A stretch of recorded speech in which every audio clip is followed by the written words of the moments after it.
एक बेटी बनकर हीरोइन बनके मैं यहाँ नहीं आई हूँ।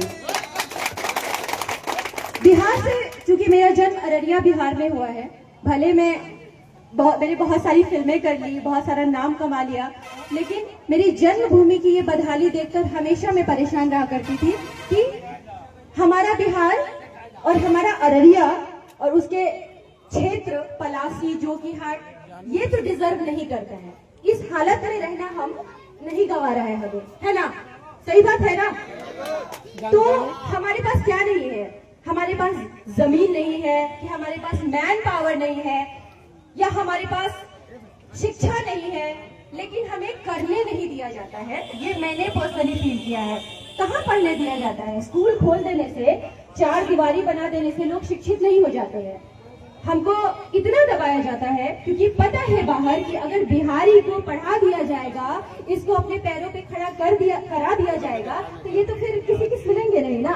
ऐसे थोड़ी कहते हैं कि 100 बिहारी 100 पे भारी, एक बिहारी 100 पे भारी। बाहर बॉम्बे में हर वक्त कहते हैं एक बिहारी 100 पे भारी। अरे भाई, तुम एक बिहारी 100 पे भारी बोलते हो, लेकिन उसी बिहारी को इतना नीच समझते हो, ये गवारा नहीं है। और मुझे लगता है कि जन स्वराज की सोच, प्रशांत किशोर जी की सोच और सरफराज जी की सोच एक शिक्षित बिहार को बनाने में जुड़ी हुई है, और एक शिक्षित बिहार बनेगा, पलायन मुक्त बिहार बनेगा, रोजगार युक्त बिहार बनेगा। और इन सबकी नींव है शिक्षा, क्योंकि शिक्षा के बिना कुछ भी संभव नहीं है।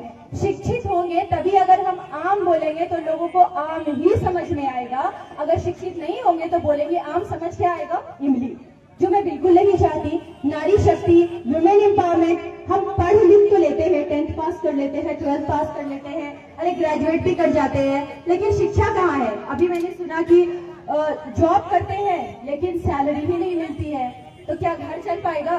बाहर जाते हैं, धक्के खाते हैं। हमारे लिए ट्रेन की सुविधाएं कराई जाती है, मतलब ये गेम प्लान देखो कि हमारे लिए ट्रेन, क्योंकि हम तो मजदूर हैं भैया। क्या हम मजदूरी करने के लिए सिर्फ बने हैं? और अगर हम मजदूरी करेंगे भी तो हम बिहार में, अपने प्रदेश में रह के मजदूरी करेंगे। हम दूसरे को बढ़ा रहे हैं। आप यहाँ ना फैक्ट्री लगा रहे हैं, ना MNC कंपनीज ला रहे हैं, ना बड़े बड़े कॉलेजेस बनवा रहे हैं। तो ये जात पात धर्म के भेद पे, जो आधार पे जो बेवकूफ बनाया जा रहा है हम सबको, युवा बहुत है यहाँ पे, तो उन सबसे कुछ नहीं होता है। सबसे जरूरी है शिक्षा, रोजगार, हमारा घर चलेगा।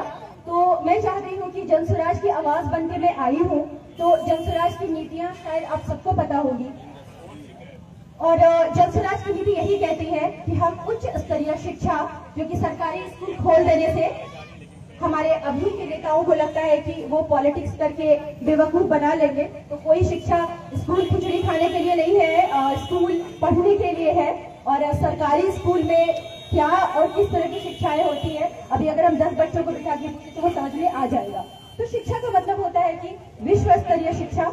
हाँ, बिहार में विश्व स्तरीय शिक्षा चाहिए, क्योंकि बिहार ने ही विश्व स्तरीय शिक्षा का स्तंभ रखा था। बिहार में ही नालंदा था जिसको ध्वस्त कर दिया गया। तो अब चाहे तो बहुत कुछ कर सकते हैं। ये बौद्ध की धरती है और बिहार से अनेकों दिग्गज पैदा हुए हैं। मैं भी बिहारी लड़की हूँ, और लंदन में जाके भी मैंने शूट किया है, ग्रीस में भी मैंने शूट किया है, मुंबई में भी मैं शूट करती हूँ, यूपी में भी मैं शूट करती हूँ। बिहार में मैं शूट नहीं कर पाती हूँ। मेरी 26 भोजपुरी फिल्में मैंने सब इधर उधर जाके शूट किया, लेकिन ये हमारी कमजोर राजनीति का नतीजा है कि हम बिहार में कुछ नहीं कर पाते। आते हैं लोग, लेकिन करने नहीं दिया जाता है। क्यों? क्योंकि हमारा नेता मजबूत नहीं है। तो मुझे लगता है कि सरफराज आलम अंकल एक सशक्त नेता है, जिन्होंने कि पहले भी बहुत कुछ किया है। और अगर आप तुलना करें तो अभी जो आपके नेता है और पहले जो सशक्त हमारा प्रदेश था, उसमें अंतर आपको दिख जाएगा। तो ज्यादा कहने की जरूरत नहीं है। मैं बस चाहूंगी कि मैं मुंबई से चल के इस धरती पर आई हूँ, अपने मातृभूमि पर आई हूँ, तो इस सहयोग में आप सब मेरे साथ हैं। जन स्वराज की आवाज बन के आई हूँ। मैं एक युवा अभिनेत्री हूँ और युवा नेता भी कह सकते हैं, लेकिन मुझे लगता है कि राजनीति का मतलब यही होता है कि वैसा मजबूत राजा जो अपनी नीति से अपनी जनता को राज कराए, राज वो भी करे और राज जनता को भी कराए। तो राजनीति का यही मतलब है।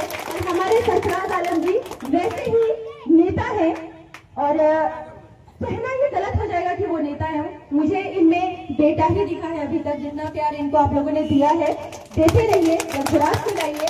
जय बिहार। हमारा नेता सरफराज आलम जी के जैसा होना चाहिए, तभी सशक्तिकरण आएगा हर क्षेत्र में। और जय बिहार, जय जनसुराज। प्रशांत किशोर सर के सोच को नमन। बहुत बहुत धन्यवाद आप सबका। जय जय बिहार। बहुत बहुत